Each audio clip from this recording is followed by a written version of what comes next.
Camping. An outdoor recreation where you play house, but with way more mosquitoes and a much better chance of seeing a shooting star. Or a cow. Or a random dog that looks like Master Splinter. Well, in other words, camping is where you get the chance to touch grass and experience what nature has to offer.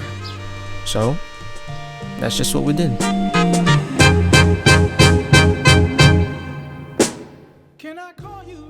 Ayan na, ayan na. Dito na kami sa Pure Gold. Pero before we go to go grocery, nag-prepare muna kami ng list para syempre makaka-prepared kami. So here is the list. Sorry, Jensent, we can't see your list. But, just as he said, before the scheduled day of our camping, we planned ahead with the members of the group, listing the things we needed like personal necessities, camping equipments, meal plan, and grocery items.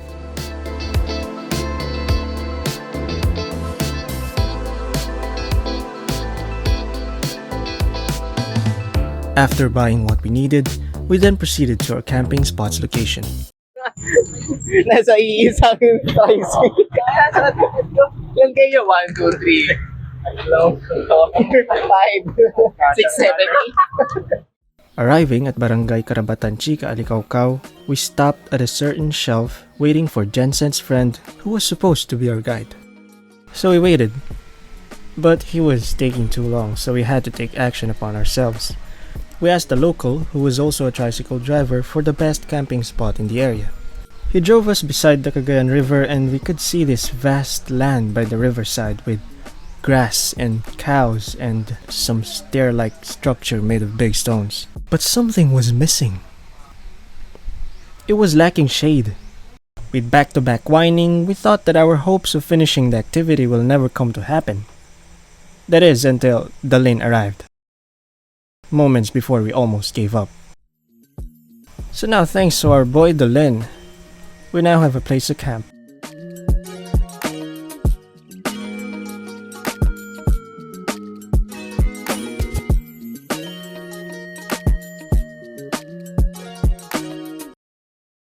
Yung mga edge, syempre, ilan niya. Pop-up din.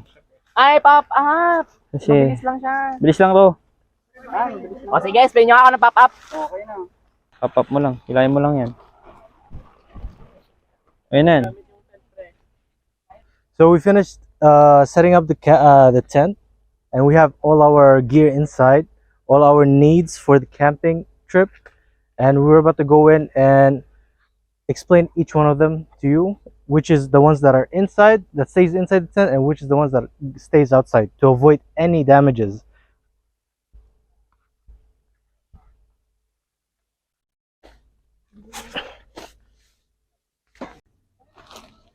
So, first things first, we have ropes. These are plastic ropes, and these are much more plastic ropes but harder. Second thing, we have snacks, refreshments, foods, sticks for our lunch for today. Moving on, we have cups for the refreshments. We have portable gas for our gas stove that we'll be using for our lunch. Our spatula, pan for the food, and an emergency radio. And the things that would stay outside is the stove and the pan, obviously, to avoid burning the inside of the tent and starting a fire. Alright, so we're done preparing our gear, and our camp preparations are done. Right now, all we gotta do is just pull out the portable stove outside the tent to avoid casting a fire inside of the tent. And right now, we're about to cook.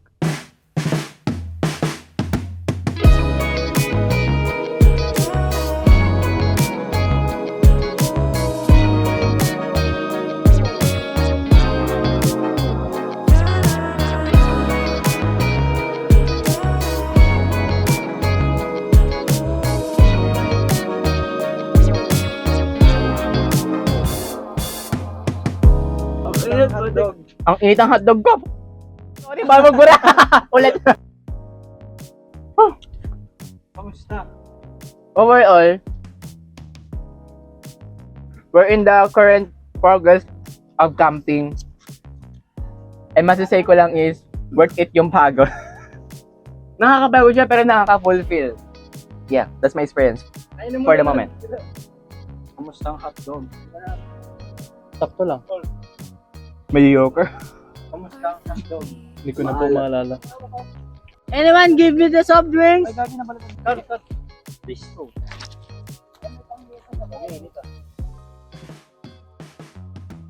And that was one of our recreational activities. For our next and final activity, we asked each member how they felt about the camping experience so far.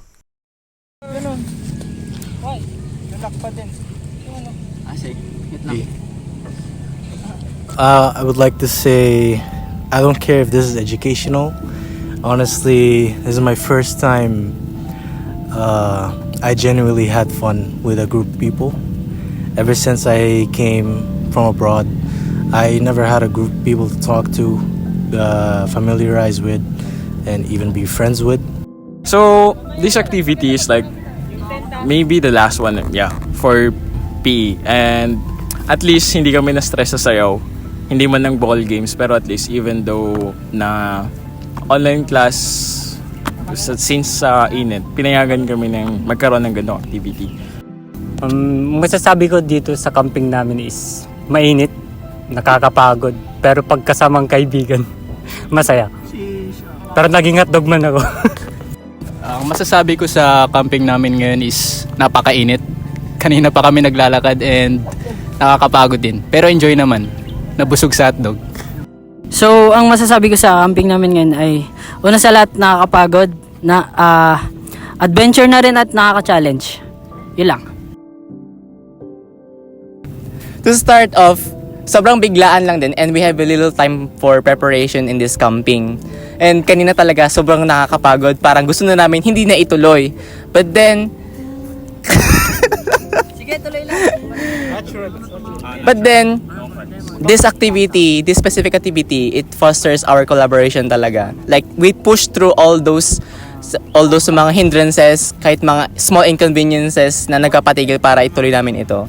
And for me, it's fulfilling and ito yung masasabi kong isa sa memorable at treasurable moment in my life.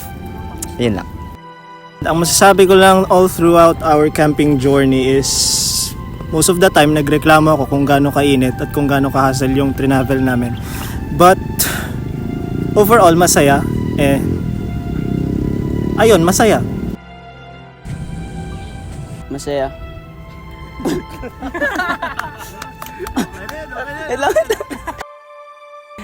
Masasabi ko po sa pagkakamping namin ay masaya. Masaya, mainit, and medyo magulo naman. Medyo may part na magulo. Pero despite all that, ay masaya naman. Kasi may hotdog. First of all, mainit. Second, nakakainis yung scammer na tricycle driver. Nakakainis. Sobra. At syempre, save the best for last. Ang sarap ng hotdog ni Alden. Even though nakakabagod is, hindi namin tinik yung camping na to as just a activity sa school, kundi opportunity din to sa amin para makapag-catch up and makapag-hangout kasama yung mga friends. I'm pretty upset that this is the first time and probably the last time I go out for an activity but still have this much fun. I really appreciate the people around me. I could say that I am blessed with very nice people around me. I'm pretty satisfied with my life. I wish to thank most of the people and Mom for making this project, which I really enjoyed making. And shout out to the hot dog man, hot dog men. 80 hot dogs has been swallowed today. And that was it. After that, we took our stuff, disassembled the pop-up camp, then cleaned the area before we left. Yum, yum, yum!